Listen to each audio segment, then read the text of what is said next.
You're watching Less Than Epic's coverage of the Overwatch League. Enjoy the show.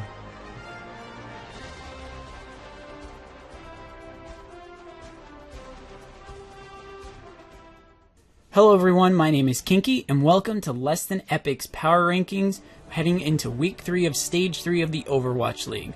I am literally at a loss for words as to how to describe how this past week played out.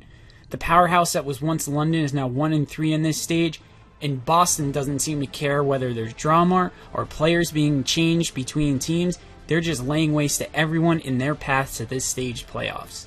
We also got teased by Shanghai thinking that they might actually be able to pull off their first win of the season. Enough of that, let's talk about where Less Than Epic placed all 12 teams this week. If you haven't guessed it by now, our number 12 spot goes to the Shanghai Dragons once again. Unfortunately, until this team can win a game, they'll likely remain this low. We can see the light at the end of the tunnel here for this team, however.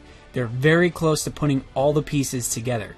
They'll likely fight for a win before the end of this stage because they continue to improve week in and week out. Again at number 11 are the Dallas Fuel. It was very hard to see Dallas so low here despite their excellent performances against the Valiant and Seoul this week, but ultimately they still lost those games. Dallas also cut ties with their head coach and Rascal this past week, which doesn't bode well for them heading into Week 3.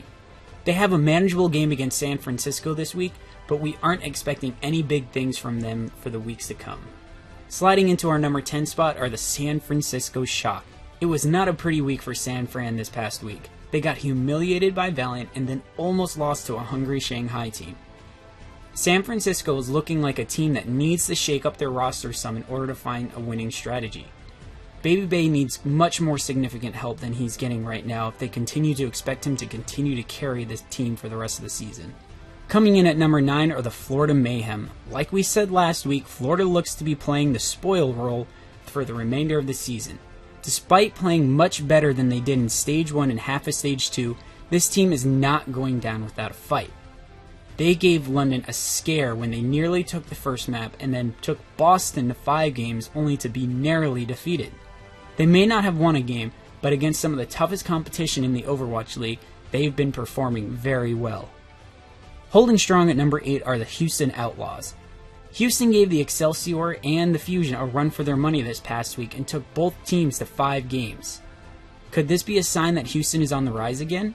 If Houston has truly turned the corner, they should be able to get 2 wins this week as they play both Florida and Dallas. Yet again at number 7 are the LA Gladiators. The only reason the Gladiators are still this low are because of the games from previous weeks. The Gladiators had a solid week this past week. They 4-0'd Shanghai, and then they squeaked out a victory over Seoul. The Gladiators could really shoot up this board if they go 2-0 this week as they play both New York and the Valiant. Taking their lowest spot yet this season are the London Spitfire at number 6. London did win a game against Florida, like they should have, but they failed to secure a win over Philly. They were able to battle back from down 2-0 against Philly, but when it counted the most, they failed to show up in the tie-breaking round and lost 0-2. That being said, London's fall from grace is more of a reflection of how tight the top half of this league is right now with the new roster changes and meta changes. Rocking into the number 5 slot are the Seoul Dynasty. 2 shockers in a row, we know, but again, this league is all of a sudden turned into an environment where anyone can win at any time, which for the viewers is great. Seoul is still positioned well to fight for a stage playoff berth and a playoff berth at the end of the season. They just need to ride out the storm until everyone has a feel for how other teams are performing.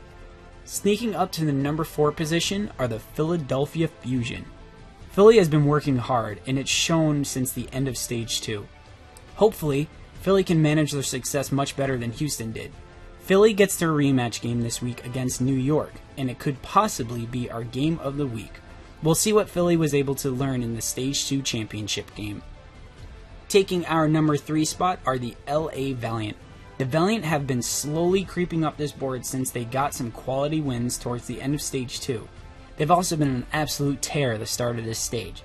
They're an insane plus 13 in the map differential in just 4 games. The next closest team is Boston at plus 7. They're going to have to slug it out against the Gladiators and London this week, but if they manage to get 2 wins this week, they could continue to climb our ranks. Screaming all the way up to number 2 spot are the Boston Uprising. Raded and I both strongly believe that the Valiant should have this spot, but Nova Punk's lack of confidence in Valiant give Boston the edge here. To Boston's credit, they were able to battle through a rough patch in Stage 2, and another rough patch this past week with Dreamcasper's situation.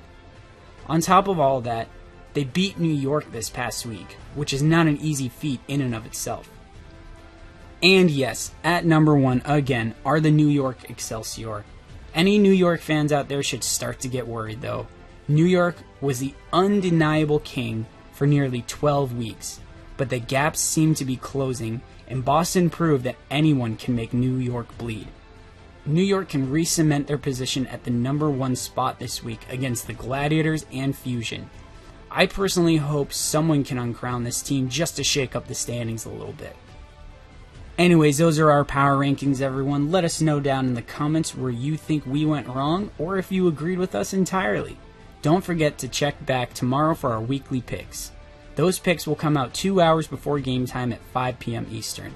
Thanks for watching, everyone, and we'll see you in the next one. If you like our coverage of the Overwatch League, let us know by liking and subscribing. And if you didn't, let us know why in the comments below. Maybe we can make it better. Thanks for watching, everyone.